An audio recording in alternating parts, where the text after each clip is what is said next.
So my role here is to talk about the colonists within British America. So to think about, on the eve of the Revolution, as the Revolution is sort of brewing, and roughly here I'm thinking like 1763 to 1775, right? So late colonial period. Who was there? How did they think about themselves in terms of religion, and how did they understand the religious situation around them? And I'm gonna touch on three key concepts here that I think can really be helpful in understanding what the colonial religious situation looked like, and that I think have implications for how we understand both the way the war unfolded in terms of religion, but also then the development of the separation of church and state, or disestablishment, or whatever term you want to use for it, after the conclusion of the Revolution through the Constitution and First Amendment. So the first concept here is one of demographic diversity. And what I mean by that is that colonists in British North America understood that that the world was full of very diverse people, and that those people, that diversity stemmed from a variety of different sources.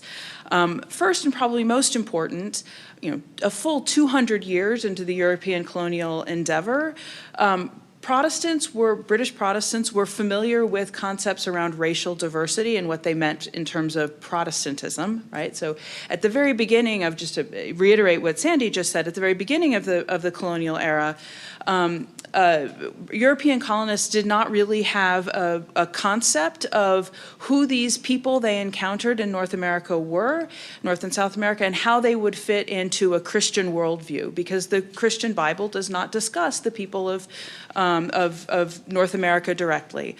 So that was kind of a theological challenge. Fast forward 200 years, Protestants had developed a variety of ways to understand who these people were, also their relationship to African-descended peoples, and how they should encounter that. There are three sort of key ways they're doing that. One is through missionary activity, and we just heard some of that, right? So British Protestants absolutely justified the extraction of resources and the enslavement of people through a missionary project. So it's okay that we're doing this because we're bringing them Christianity, which is so important, right? So missionary activity was one way to handle it. Another was a concept that a colleague of ours has called hereditary heathenism, the idea that even peoples who converted to Christianity were somehow racially other. In other words, they're a different kind of Christian because of their racial background. And then thirdly, there was a lot of belief that racial others had superstitions or witchcraft that somehow had power even if they weren't supposed to be real, right? So there was concern about whether it was demonic influence or some sort of other supernatural power. So this means that European Protestants were familiar with a kind of diverse set of worldviews, and they believed those worldviews were kind of irreducible. In other words, they weren't going to go away. They weren't going to turn everybody into uniform Protestants.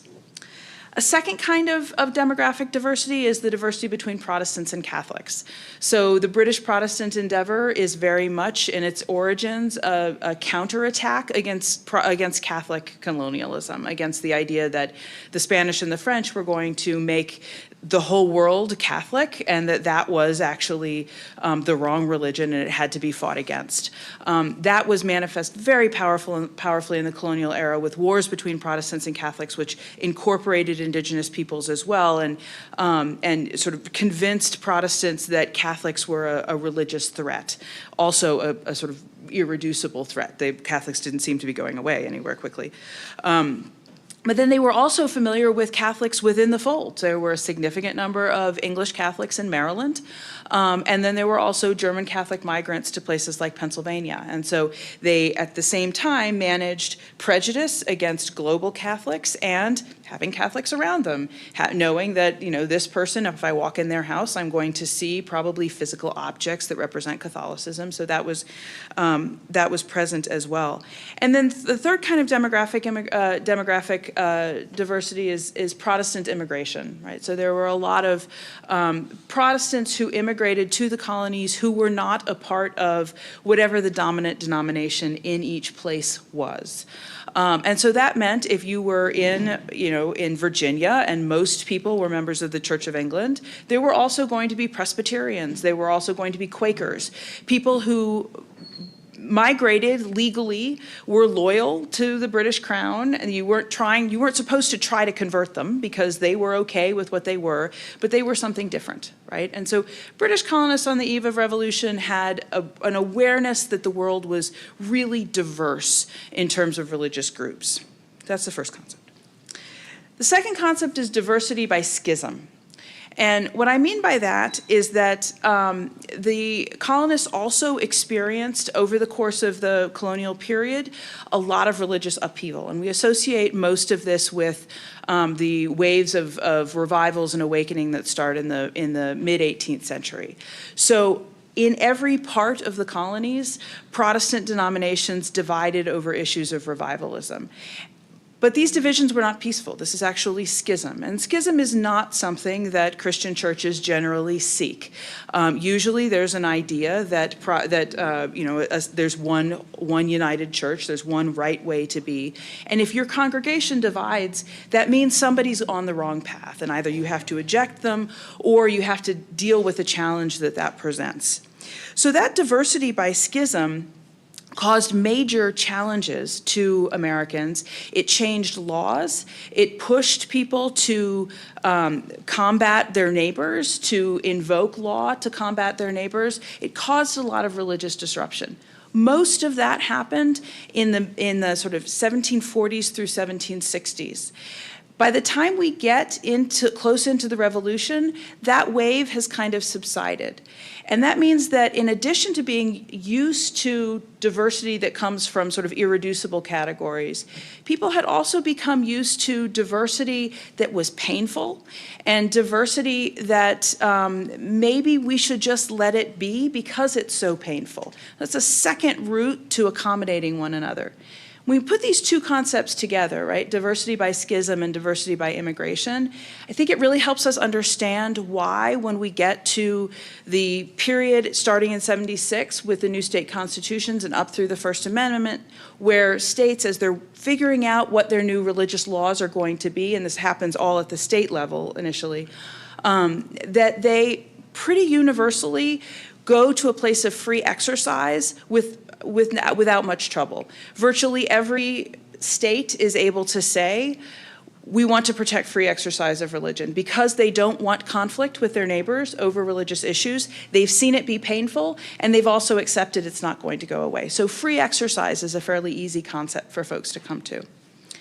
And this brings us to our third concept, which is a very different way that religion operated in the colonies. And this is across all of the British North American colonies. And that's the force of uniformity. So when we talk about diversity and we talk about colonial religious diversity, it's very easy just to say, well, this is the origin of religious freedom. But of course, the history of the United States is not just a history of religious freedom. It's also a history of contests over religious power.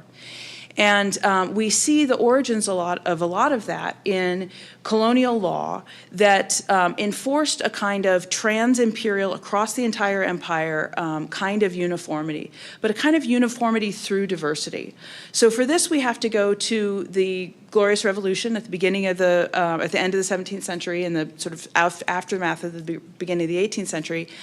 And in that settlement, the British Empire developed a diverse establishment that included three separate churches, three separate established churches. So the Church of England in England and in almost all of the colonies.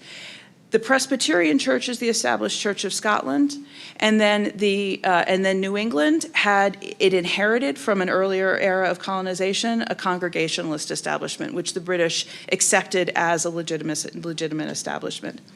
That means that in every part of British North America, with minor exceptions in Rhode Island and Pennsylvania, colonial governments used religious institutions in order to structure law, in order to keep track of vital statistics. Most states had some form of compulsory attendance at church, whether they enforced it or not. They had limits on dissenting on outside of the dominant church preaching. And it also means that the dominant denominations across British North America were comfortable with we'll use the word establishmentarianism, right, which is a terribly long word, but they're comfortable with the idea that there should be a church establishment. So we've got two conflicting ideas coming into the revolution. One, we have this idea that church establishments do essential work in each colony, that church establishments organize education, they organize morality, they are funded by taxes, and that is a core part of the colonial system. And the majority of the people with civic rights in those places were parts of those churches. At the same time, they're comfortable with a lot of religious diversity. So as we move through the revolutionary period, we're going to have to see both of these ideas work out. We're going to have to see the push towards religious toleration that comes from just the experience of diversity, and also see individuals and communities grapple with how to reassign or how to trust those tasks that had been part of establishmentarian traditions, which they did not reject. Right? They did not say we should no longer have an establishment. What they generally said is we no longer want one compulsory establishment, right? They have to reassign those tasks. And arguably, we're still working through the aftermath of folks who are invested in the idea that government should very much be a part of community law. So I'll stop there. Thank you.